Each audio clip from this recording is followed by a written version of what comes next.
Jadi kita bisa ambil airnya, kemudian kita percikan dari sini. Ya, kita usapkan ke dari bagian depan sini, ya sampai dengan ke belakang sini, ya, bagian kepala. Lalu kita kembalikan lagi ke depan. Nah, kurang lebih demikian, ya.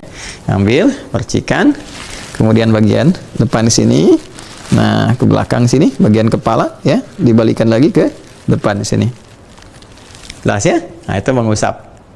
Baik, nanti ada di riwayat lain bisa langsung ke telinga, ya. Tapi nanti itu kita ambil pokoknya dulu, nanti kalau kita sempurnakan di akhir, tambah dengan sunnah. Nah, ini kalau tidak ada persoalan. Nah, kalau sekiranya ada persoalan, misal, qadarullah, ya qadarullah, ada ujian misalnya kan, ada satu penyakit di kepala, ya ada sakit tertentu yang nggak boleh kena air misalnya. Nah, maka ba ini sangat berperan.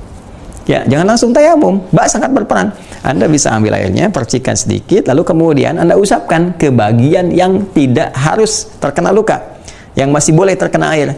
Ya, maka misalnya bisa menggunakan bagian yang terbatas dulu. Kalau memungkinkan bagian terbatas dari sini sampai ke ubun-ubun di sini.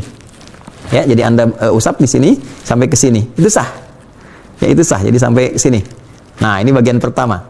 Ya, jadi at-tab'id ma'al hudud, ya ma'al had. Jadi diusapkan sampai batas di sini.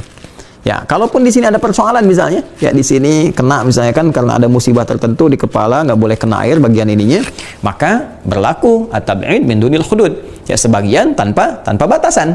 Maka Anda bisa misalnya usap yang penting bagian kepala. Ini kan kepala nih, masih bisa. Ini bisa. Ini bisa.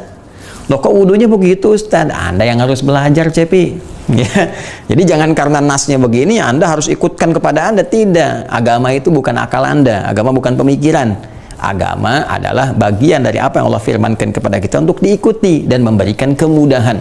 Ya, agama datang untuk memberikan kemudahan, tapi bukan untuk dimudah-mudahkan dan bukan untuk mempersulit keadaan diri kita. Jadi kalau kita melihat orang yang wudunya misalnya begini, ya ini yang diusap begini atau ini diusap, ini husnudzan, oh mungkin di kepalanya ada luka atau ada apa sehingga dia mengusap yang lain. Jangan Anda katakan aliran lain tuh bid'ah tuh. Bukan di situ bid'ahnya, Anda yang belum tahu ilmunya. Ya, maka penting kita untuk belajar.